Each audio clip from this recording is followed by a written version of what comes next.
बिस्मिल्लाहिर्रहमानिर्रहीम। अस्सलाम वालेकुम नाज़रीन, मैं हूँ आसमा शराजी। प्रोग्राम है फ़ैसला आपका। बहुत अहम दिन आ रहे हैं। इमरान खान साहब ने फाइनली लॉन्ग मार्च का ऐलान कर दिया है और लॉन्ग मार्च का आगाज़ अब जुम्मे के दिन 11 बजे लिबर्टी चौक से होगा। इमरान खान साहब ने मुस्तकिल आज 3 जगहों पे बातचीत की, कल प्रेस कॉन्फ्रेंस की और इस बात के ऊपर ज़ोर दिया कि वो ये लॉन्ग मार्च जो है वो हतमी है। उनकी जो कॉल्स आ रही हैं उसको भी आखिरी कॉल के तौर पे, हतमी कॉल के तौर पे, फाइनल कॉल के तौर पे जो है वो पेश किया जा रहा है। सो अब सूरत हाल ये है कि इमरान खान साहब का एक मरतबा फिर जो काफ़िला होगा वो इस्लामाबाद की तरफ होगा। हुकूमत गिराएंगे कि नहीं गिराएंगे, इसके ऊपर कल जब उनसे सवाल पूछा गया था तो इस पर उन्होंने कोई जवाब नहीं दिया था। उनका असल मकसद क्या है, इस हकीकी आज़ादी को अगर हम पैराए में देखें तो वो क्या चाहते हैं, ये बहरहाल एक सवाल है। क्या वो हुकूमत गिराना चाहते हैं, निगरान सेटअप लाना चाहते हैं, इंतखाबात की तारीख चाहते हैं, या फिर वो केयरटेकर सेटअप के अंदर अपना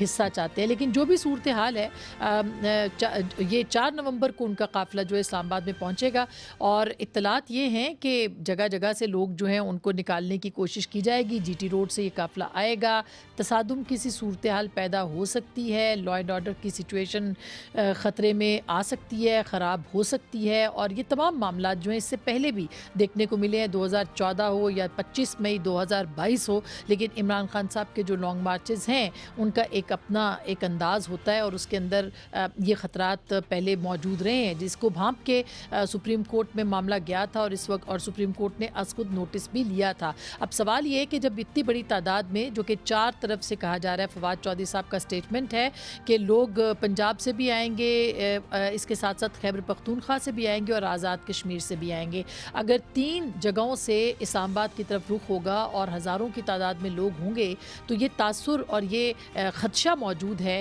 कि तसादुम जो है वो जगह जगह देखने को मिल सकता है, अनारकी फैल सकती है, फसाद हो सकता है। और इस तसादुम का, इस फसाद का, इस बेअमनी का नतीजा क्या निकल सकता है, ये एक अलग सवाल है। ऑलरेडी पाकिस्तान के अंदर जो है इस मामले के ऊपर मार्शल लॉ की बातें की जा रही हैं और ख़तरात और ख़दशात की बातें जो है वो हो रही हैं। सो ये इमरान खान साहब रेड जोन की तरफ नहीं आएंगे। अभी उनका ये कहना है, उनकी जमात का, जो उन्होंने दरख्वास्त दी है कि उनको इजाज़त दी जाए F9 और G9 और H9 के दरमियान बैठने के लिए या वहाँ पे धरना और जलसा करने के लिए। सवाल ये कि इससे पहले भी इमरान खान साहब ने ये कहा था कि वो रेड जोन में नहीं होंगे। सुप्रीम कोर्ट ने उनसे ये तसल्ली की थी, उनको ये भेजा था ये पैगाम, जिसके जवाब में इमरान खान साहब 4 किलोमीटर आगे आए थे और यही समाअत आज सुप्रीम कोर्ट के अंदर हुई है। अब क्या हो सकता है क्या नहीं, जाहिर है कि एक पॉलिटिकल सिचुएशन ख़राब हो सकती है, सियासी सूरत हाल ख़राब हो सकती है, अमन अमान की सूरत हाल ख़राब हो सकती है। इस वक्त सबसे बड़ा चैलेंज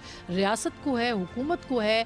अहम इमारतें मौजूद हैं इस्लामाबाद के अंदर, इंस्टॉलेशंस हैं, और ये फिर रोज़ रोज़ जो लॉन्ग मार्चेज़ हैं, धरने हैं, जिससे हुकूमत ख़त्म करने के हवाले से सियासी जमातों की इस्लामाबाद पे चढ़ाई होती है, इसके ऊपर जो है वो हुकूमत के क्या बंदोबस्त हैं, क्या इंतज़ामात हैं। वफाकी वज़ीर दाखिला या वज़ारत दाखिला ये कह रही है कि 50,000 के करीब अहलकार जो हैं वो इस्लामाबाद पहुँच चुके हैं मुख्तलिफ़ जगहों से और इस्लामाबाद को जो है वो प्रोटेक्ट किया जाएगा। क्या हो सकता है क्या नहीं, इसके ऊपर भी बात करेंगे। और इसके साथ साथ अरशद शरीफ साहब के कत्ल का मामला, जिसके हवाले से हुकूमत ने एक तहकीकाती कमेटी 2 रुकनी तश्कील दी है और वो कीनिया रवाना हो रही है, वहाँ पे तहकीकात का जायज़ा लिया जाएगा। अरशद शरीफ साहब की डेड बॉडी जो है वो इस्लामाबाद आ चुकी है, उनका पोस्टमार्टम आज हुआ है और तदफीन की कल के लिए तैयारी की जा रही है। अब सवाल ये है कि क्या हुकूमत जो कि इसको, अब कीनिया की जो पुलिस है उसने एक नया एंगल इसके अंदर दिया है कि जो कार के अंदर से फायरिंग पहले हुई थी जिसके बाद जवाब दिया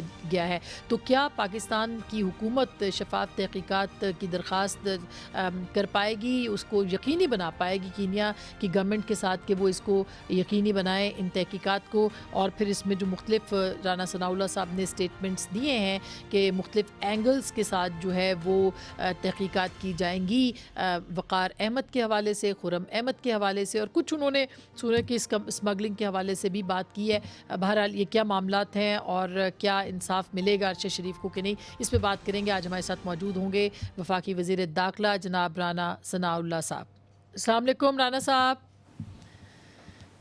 जी वालेकुम सलाम। रान साहब, पहला सवाल यही है कि लॉन्ग मार्च का बिलाखिर फैसला जो है वो इमरान खान साहब ने कर लिया है, लाहौर से वो आ रहे हैं, आपकी तैयारी है या नहीं है? जी हमारी तैयारी जो है वो भरपूर है, क्योंकि ये ऐलान जो है ये बार बार मौखर हो रहा था। हम्म। और अब ये अलमनाक हादसा जब पेश आया है अरशद शरीफ शहीद से, तो उसके बाद फिर इसने जो है वो फौरी तौर पे जो है वो ऐलान 2 दिन कबल, यानी इन्होंने कल ऐलान किया है बरोज़ मंगल, जबकि ये पहले कह चुके थे कि मैं जो है वो जुमे को प्रेस कॉन्फ्रेंस करके जो है वो लॉन्ग मार्च का ऐलान करूँगा। तो हमारी नज़र में तो ये बात भी जो है ये हमें शक पैदा करती है कि ये बार बार जो मौखर हो रहा था, तो इसे किसी ऐसे ही वाक़े की जो है वो का इंतज़ार था। ये चाहता था कि कोई ऐसा ही वाक़या अलमनाक जो है वो किसी के साथ पेश आए और उसे उसके ऊपर ये अपनी सियासत और अपने लॉन्ग मार्च की जो है वो बुनियाद रखे। तो तो बहरहाल ये इंतहाई जो है वो काबिल एतराज़ और मशकूक रवैया है। हम्म। रान साहब, आपका इशारा क्या इमरान खान साहब की जो कल की तकरीर थी जिसमें उन्होंने कहा कि उन्होंने मजबूर किया, उन्होंने इन्फॉर्मेशन दी अरशद शरीफ को और कहा कि पाकिस्तान से चला जाए, आपका इशारा उस स्टेटमेंट की तरफ है? और क्या ये तहकीकात आप करेंगे कि किसने मजबूर किया, कहाँ से इन्फॉर्मेशन आई, कैसे उन तक पहुँची, क्यों उनको कहा गया, ये क्या तहकीकात में शामिल होगा? देखिए पहली बात तो ये है कि पंजाब में और केपीके में उस वक्त इनकी दोनों जगह पे गवर्नमेंट्स थी। वरना केपीके में तो थी ही थी। लेकिन उस वक्त जब वो गए हैं तो मेरा ख़्याल है कि उस वक्त अभी पंजाब में तब्दीलियों का अमल शायद नहीं शुरू हुआ था और इनकी हुकूमत थी। इनके लिए क्या मुश्किल था कि उसे पंजाब में या जो है वो केपीके में मुकम्मल सिक्योरिटी के साथ जो है उसे जो है वो जगह दे देते कि जी आप यहाँ पे रहें और अपना काम भी बेशक करें और आपकी यहाँ पे जो है वो पूरी सिक्योरिटी होगी। अगर बकौल इनके उनको कोई ऐसी सूरत हाल दरपेश थी कि वो उनको सिक्योरिटी थ्रेट था, उन्हें बाहर भेजने की क्या ज़रूरत थी? और अगर फिर बाहर भेजा तो फिर भाई उन्होंने जो मौक़िफ़ इख्तियार किए रखा, भले उनका वो अपना मौक़िफ़ था, वो बड़े दलेर आदमी थे, वो बड़े यानी जो है वो अपनी मंशा और मर्ज़ी की बात करने वाले इंसान थे। लेकिन उनके उस मौक़िफ़ की वजह से सबसे बड़ा बेनिफिशरी जो है वो तो इमरान खान था, वो तो पीटीआई थी। उन्होंने जिस तरह से नैब में हमारे एक-एक केस को जिस तरह से उन्होंने एनालाइज़ किया, जिस तरह से उन्होंने उसे साबित किया, जिस तरह से उन्होंने इसकी कैंपेन जो हमारे ख़िलाफ़ थी, उसको सपोर्ट किया। वो जो अपना है वो चोर शहज़ाद अकबर, वो मैं जब भी कभी गया हूँ तो वो अरशद शरीफ साहब के जो है वो दफ्तर में मौजूद होता था।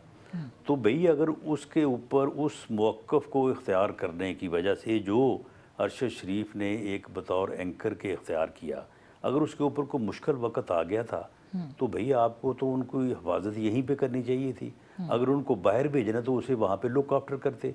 ये क्या हुआ कि उसे दुबई में उसके लिए जगह तंग हो गई। अगर ये उसके साथ खड़े होते तो उसके लिए वो जगह तंग हो सकती थी। राना और साहब, अगर एक उन्हें एक दुबई से जाना पड़ा तो उन्हें कीनिया जाने की क्या ज़रूरत थी? किसी यूरोपीय मुल्क में उनको वीज़ा लेके देते। तो मामला ये है कि इन्होंने बिल्कुल उसको जो है वो लावारिस छोड़ा, उसका मुश्किल वक्त में उसका कोई साथ नहीं दिया। अब जो है ये टसवे बहा रहे हैं। अब जो है मगरमच्छ के आंसू बहा रहे हैं ये कि जी हमें तो ये भी पता था, हमें वो भी पता था।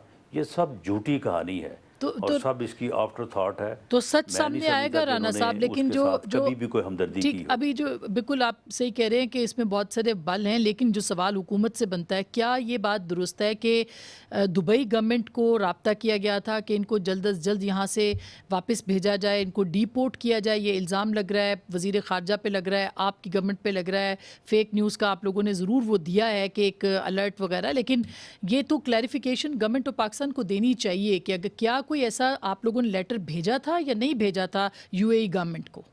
ये सवाल ही पैदा नहीं होता, सवाल ही पैदा नहीं होता। लेटर तो बहुत दूर की बात है, कोई ज़ुबानी भी इशारतन भी जो है वो दुबई गवर्नमेंट को हमारी तरफ से कोई चीज़ नहीं गई। कि जिसमें हमने ये कहा हो कि आप अरशद शरीफ को जो है वो वापस भेजें या इनको स्टे ना करने दें। वहाँ दुबई में तो लोग जो है वो जाके वहाँ पे 1 महीने या 3 महीने के बीच वहाँ पे लोग 2-2 साल वहाँ पे जो है वो बैठे रहते हैं। ऐसा तो मसला ही कोई नहीं है। अब मुझे नहीं पता कि उनको कीनिया जो है इन्होंने फिर क्यों दबाव दिए कि वो उन्हें जो है वो कीनिया भेजा। और उनकी एक रेटिंग थी, उनका एक मकाम था, जो चैनल बिज़नेस करता रहा उनकी रेटिंग के ऊपर और उनके नाम के ऊपर। उनका तो दुबई में जो है वो सारा दुबई उनका है।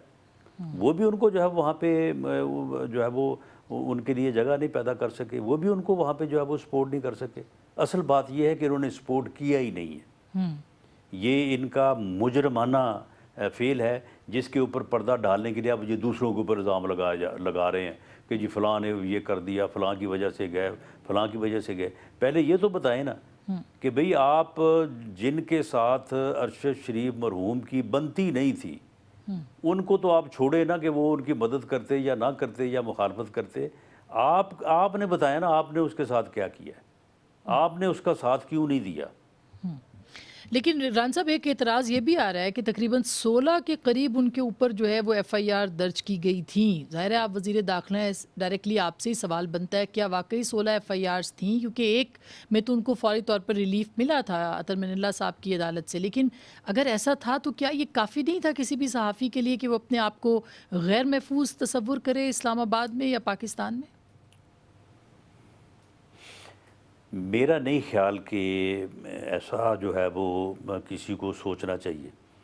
अरशद शरीफ पे जो मुकदमा दर्ज हुआ था, वो मुकदमा उनके जो है वो वीलॉग या जो उन्होंने प्रोग्राम किया उसमें जो उन्होंने गुफ्तगू की उसके ऊपर ठीक है, एक मौक़िफ़ हो सकता है।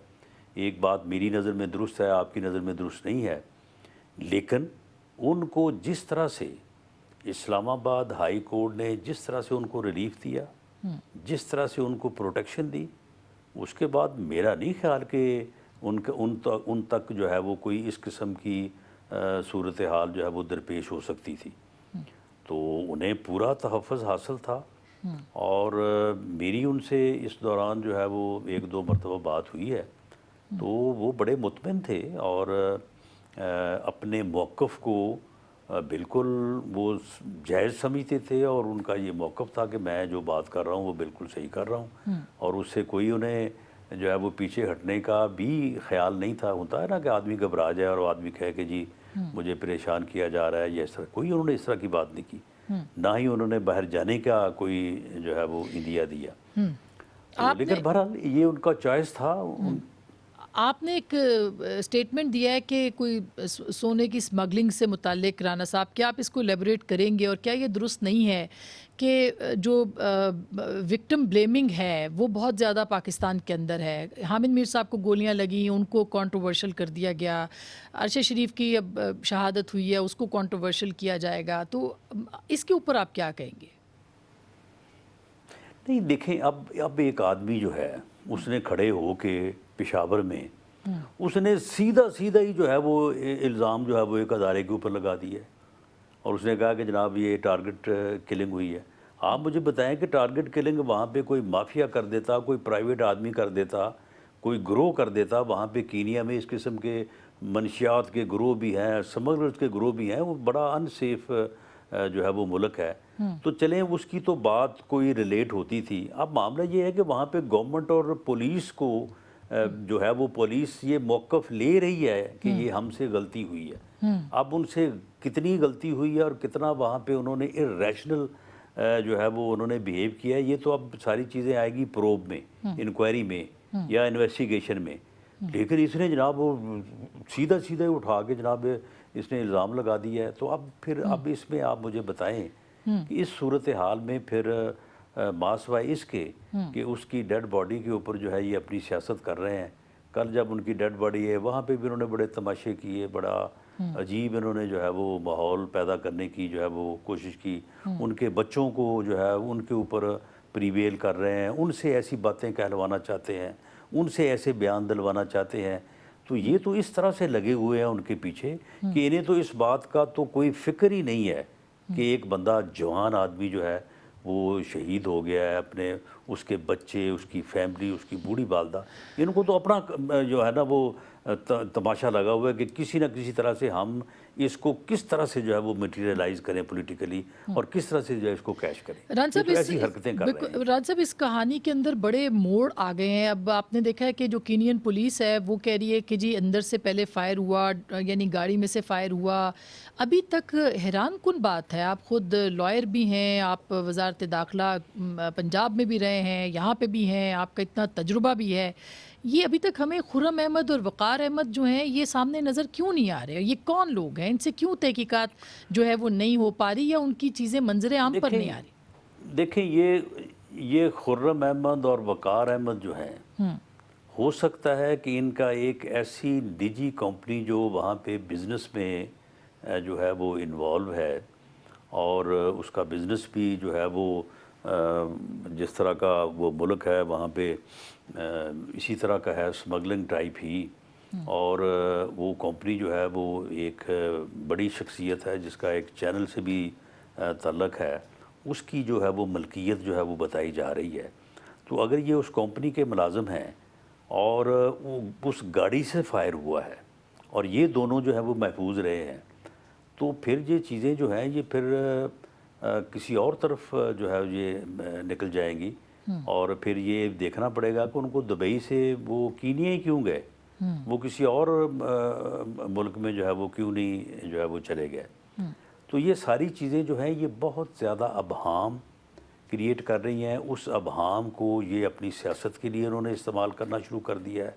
इसीलिए हमने ये फ़ैसला किया है और एक जो है वो हम सीनियर ऑफिसर्स की एक टीम जो है वो आज रवाना हो गई है, ताकि वो कम से कम जो अक्रंस है उस अक्रंस से मुतल्लक तो एक क्लैरिटी लेके आए ना कि वहाँ पे मौके पे क्या हुआ है, उसके पीछे क्या था, आगे क्या था, वो बाकी सारी चीज़ें जो हैं वो प्रोब और इन्वेस्टिगेशन में आ जाएंगी। लेकिन कम से कम ये तो मालूम हो ना कि मौके पे हुआ क्या है, और उसमें पुलिस के लोग मुलव्वस हैं। और फिर अब पहली कहानी कुछ और थी, अब बाद में जो है अब इसमें वो एक नकार नामी आदमी जो है वो शामिल हो गया है। और वो जो अपना खुर्रम है, पहले कहते थे वो ज़ख्मी है, अब वो ज़ख्मी नहीं है, और अब कह रहे हैं कि गाड़ी से फायर हुआ है। मैं तो समझता हूँ कि अगर उस गाड़ी से भी फायर हुआ है तब भी जो अरशद शरीफ है ये बेगुनाह था। उस गाड़ी में मौजूद लोग जो हैं उनका कोई जो है वो शाखसाना हो सकता है, और हो सकता है कि फिर उस गाड़ी में जो है वो उन्हें किसी साजिश के तहत जो है वो बैठाया गया, क्योंकि वो आदमी बड़ा समझदार था। उसे मालूम था कि इस किस्म की सूरत हाल में जो है वो उसने अपने आप को किस तरह से बचाना है या इन्वॉल्व नहीं करना। तो अब किन हालात से दो चार हुए हैं वो, तो मैं समझता हूँ कि ये अक्रंस जो है, अक्रंस की ट्रू पिक्चर जो है वो इंशाअल्लाह ताला अगले 2-3 रोज़ में जो हमारे बंदे खुद जाके वहाँ से लेके आएंगे, तो फिर उसके बाद कम से कम अक्रंस तो क्लियर हो जाएगी। बाकी उसके आगे पीछे जो भी है वो फिर उसको देखा जाएगा। तो इसका मतलब है कि इन तहकीकात में मुख्तलिफ लोग पाकिस्तान से भी शामिल किए जा सकते हैं, जिन कंपनीज़ का आप जिक्र कर रहे हैं, जिस कंपनी का, उनको भी शामिल किया जा सकता है। यहाँ पे बहुत सारे सियासी रहनुमाओं के बयानात भी हैं जो कह रहे थे कि हेड मनी है, बाकी चीज़, उनको भी शामिल किया जा सकता है। राना साहब देखें जी, अगर एक आदमी जो है वो एक अदारे के ऊपर खड़ा हो के ये इल्ज़ाम लगाए कि उन्होंने टारगेट किलिंग जाके कर दी है कीनिया में, और उसकी एविडेंस वो ये बताया कि जी मुझे किसी ने बताया था कि उसे यहाँ पे जो है वो मार दिया जाएगा, और मैंने फिर ज़बरदस्ती उसको जो है वो दुबई भिजवाया था। एक दफ़ा कहा, वो नहीं माना, फिर दूसरी दफ़ा कहा, तो फिर कम से कम उनको पूछा तो जाएगा ना कि ये भाई ये आपको किसने बताया था कि उन्हें जो है वो यहाँ पे मार दिया जाएगा। और आप वो उस आदमी या उस एविडेंस जो है उसको फिर उन्हें इज़हार तो करना पड़ेगा ना, या फिर बताएं कि मैंने झूठ ही बोला है, मैंने ऐसे ही बात कर दी है जिस तरह से मैं बाकी सारी बातें और तकरीरें करता हूँ। तो ये अदालती कमीशन, राना साहब, अदालती कमीशन का ऐलान कब तक होगा? क्योंकि प्राइम मिनिस्टर ने तो कह दिया कि कल जुडिशल अदालती कमीशन जो है वो जैसे ही प्राइम मिनिस्टर तशरीफ़ लाते हैं तो अदालती कमीशन का नाम जो है जो उसके यानी नोटिफिकेशन है जो उसका हो जाएगा। लेकिन ये जो जिस तरह से ये कीनिया की पुलिस का मौक़िफ़ बदला है या अफवाह के तौर पे, अब देखा ना, अल्लाह बेहतर जानता है कि जो पहला मौक़िफ़ हम तक पहुंचा वो क्या पुलिस का मौक़िफ़ था या वहाँ पे जो मीडिया ने रिपोर्ट किया वो था। अब जो दूसरा मौक़िफ़ है, क्या ये पुलिस का मौक़िफ़ है? क्योंकि पुलिस ने या कीनिया की हुकूमत ने अभी तक हमारे साथ बाज़ाब्ता तौर पे कोई रिपोर्ट शेयर नहीं की। हम बात कर रहे हैं जनाब राना सनाउल्लाह साहब से। एक छोटी सी ब्रेक लेते हैं। ब्रेक के बाद हुकूमत की हिकमत अमली क्या होगी लॉन्ग मार्च के लिए, और क्या लॉन्ग मार्च जो है वो उससे निमटने की तैयारी है और कोई खुदा न खास्ता हादसा तो नहीं होगा। एक ब्रेक, इस पे बात करते हैं। हमारे साथ रहिएगा।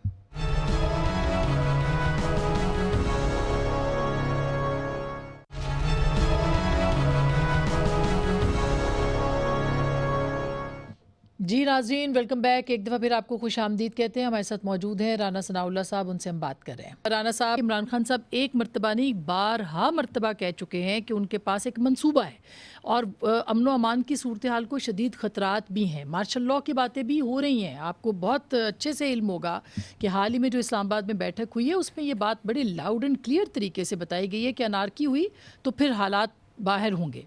तो फिर सर ये किसको सूट करता है, क्यों सूट करता है, कुछ इस पर रोशनी डालें। देखिए जी, एक आदमी जो है वो इस मुल्क में ना कॉन्स्टिट्यूशन को मानता है, ना जमहूरियत को मानता है, ना जमहूरी अमल को मानता है। अगर मैं ये कहूँ कि मैं अपने मुखालफिन को छोड़ूंगा नहीं, मैं अगर जो है वो 90,000 वोट लेके जीता हूँ तो मेरे मद्दे मुकाबले जो 80,000 वोट लिए, मैं उन सबको जो है वो हल्के से निकाल दूंगा। मैं उनको रहने नहीं दूंगा। वो सारे चोर हैं, वो सारे डाकू हैं, वो सारे करप्ट हैं। तो आप मुझे बताएं, ये मुल्क रह सकता है? जमहूरियत रह सकती है? इस तरह से कोई कॉन्स्टिट्यूशन जो है वो रूल ऑफ कॉन्स्टिट्यूशन हो सकता है? रूल ऑफ लॉ हो सकता है? यानी ये बंदा जो है, ये बंदा जिस रास्ते पे चल पड़ा है या चल रहा है, ये तो मुकम्मल तबाही है।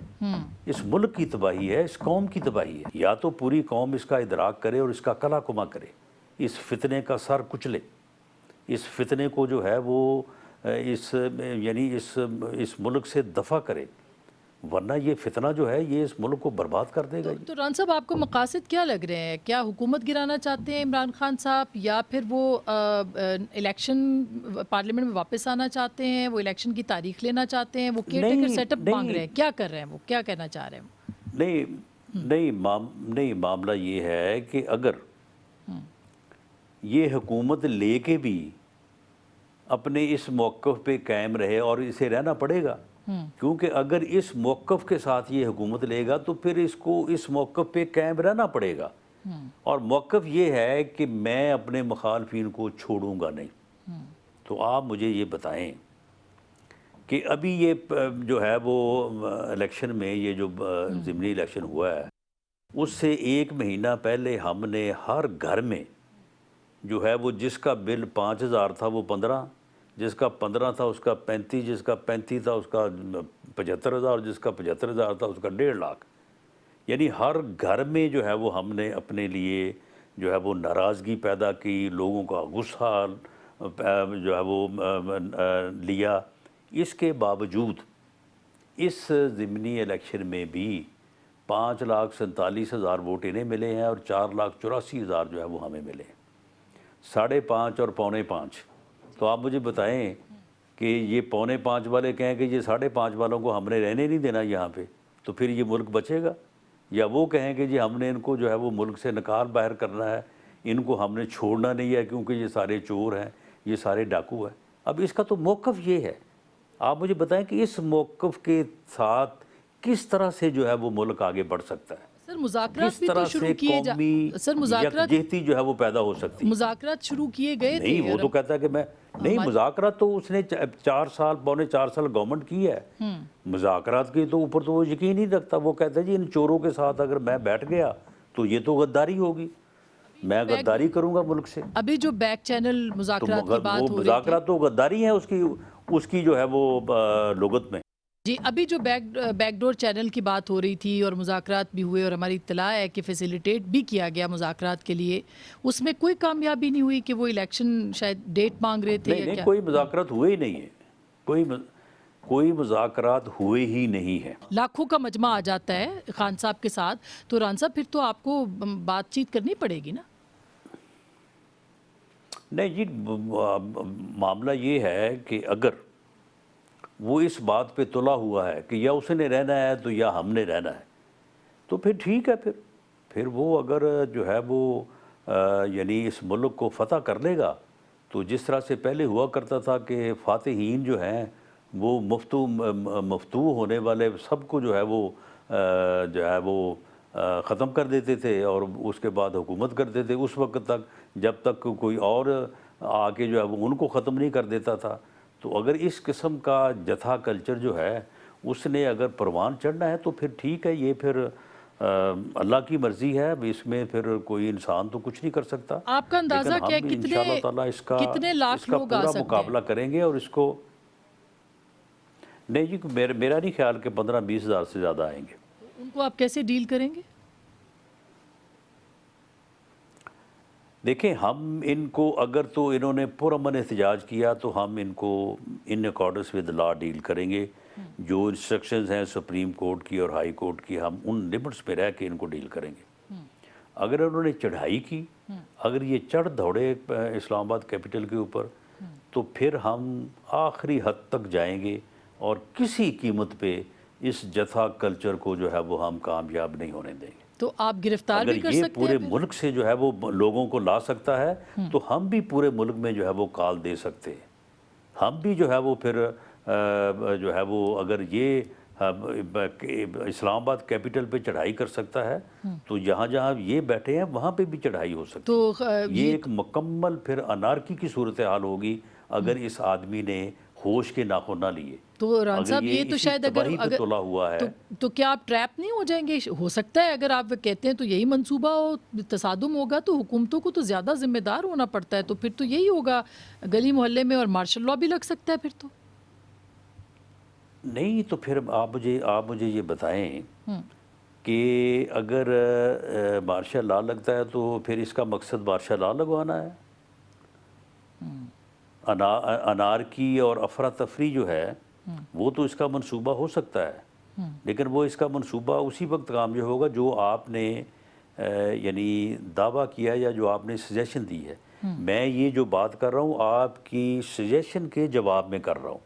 मैं उस सजेशन को जो है वो दुरुस्त नहीं समझता। मैं नहीं समझता कि यहाँ पे लाखों लोग आएंगे।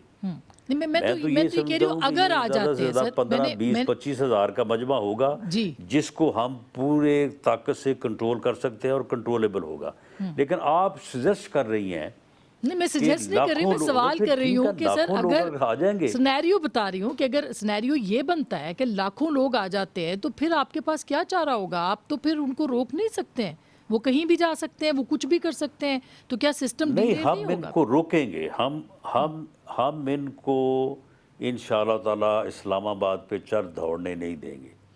हम इनको हर कीमत पे रोकेंगे। लेकिन सुना है कि पुलिस से और असलहा, अगर हाँ अगर अगर ये जथा कल्चर जो है ये कामयाब होता है तो ये इस मुल्क की मुकम्मल तबाही है। ये बात दुरुस्त है, ये बात दुरुस्त है बिल्कुल फिर रान इस साहब। मुल्क में कोई जमहूरियत नहीं, कोई हुकूमत नहीं, कोई सुप्रीम कोर्ट नहीं, कोई हाई कोर्ट नहीं, कोई पार्लियामेंट नहीं। फिर एक जथा आके जो है वो यहाँ पे कामयाब हो जाएगा और दूसरा जथा जो है वो उसकी तैयारी शुरू हो जाएगी। हम बात करें वफाकी वज़ीर दाखिला जनाब राना सनाउल्लाह साहब से। एक छोटी सी ब्रेक ले रहे हैं, ब्रेक के बाद वापस आएंगे, आप हमारे साथ रहिए।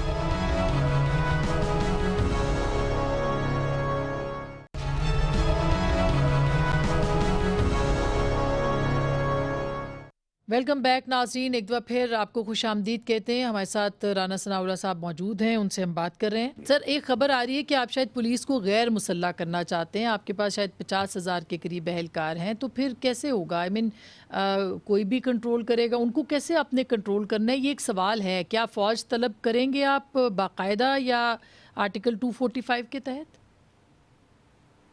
जी बिल्कुल, हम 245 के तहत फ़ौज को तलब करेंगे, रेंजर्स को भी तलब करेंगे। पुलिस और एफसी जो है वो फर्स्ट लाइन पे होगी और उन्हें हम समझते हैं कि हम टीयर गैस और रबर बुलेट से जो है वो कंट्रोल करने का ज़िम्मेदारी देंगे, और अगर वहाँ पे कोई किसी जगह पे कोई वीकनेस आती है तो उसके पीछे फिर रेंजर्स और फौज जो है वो होगी। और इसीलिए मैं ये बात कह रहा हूँ कि हम हर कीमत पे इस जत्थे को जो है वो नाकाम करेंगे और इस जत्थे को किसी सूरत कामयाब नहीं होने देंगे, क्योंकि इस जत्थे की कामयाबी जो है वो खुदा न खास्ता पाकिस्तान की नाकामी है, पाकिस्तान की तबाही है। इसमें हम कोई इस दो मुल्क राय नहीं को सर। आज भी स्टॉक अपनी जान मार्केट पे भी खेल के जो है इसको महफूज रखेंगे और इसे तबाह नहीं होने देंगे। तो लास्ट सर मुझे बताइए कि पार्लियामेंट की वापसी के हवाले से, केयर टेकर सेटअप के हवाले से, इंतखाबात के हवाले से, क्या आप नहीं समझते कि इमरान खान साहब को हुकूमत को बाज़ाब्ता बातचीत की दावत देनी चाहिए, या ये लॉन्ग मार्च के नतीजे में ही होगा? नहीं, देखें, आप मुझे बताएं कि ये अभी आज दोपहर की आप उसकी तकरीर सुन लें। वो तो कहता है कि ये इनके साथ अगर मैं बात करूंगा तो मैं गद्दार हूँ, ये सारे चोर हैं, डाकू हैं, मैं इनको छोड़ूंगा नहीं, जी, मैं मर सकता हूँ, लेकिन जो है वो मैं इनके साथ बैठ नहीं सकता। मैं इनके साथ बैठने की बजाय अल्लाह मुझे मौत दे दे, तो आप हमें कह रही हैं मुज़ाकरात करें? किससे मुज़ाकरात करें? तो सर इमरान खान साहब गिरफ्तार हो सकते हैं? जी बिल्कुल, गिरफ़्तार हो सकते हैं। और एक आदमी जो मुल्क में अफरा तफरी और फसाद फैलाने, और जो एक आदमी मुजस्सम फितना है, एक फितने की सूरत है, उस आदमी को अगर गिरफ़्तार कर लिया जाए या कर लिया जाता तो मैं समझता हूँ कि शायद हालात इस वक्त भी कंट्रोल में हैं, लेकिन और ज़्यादा बेहतर होते।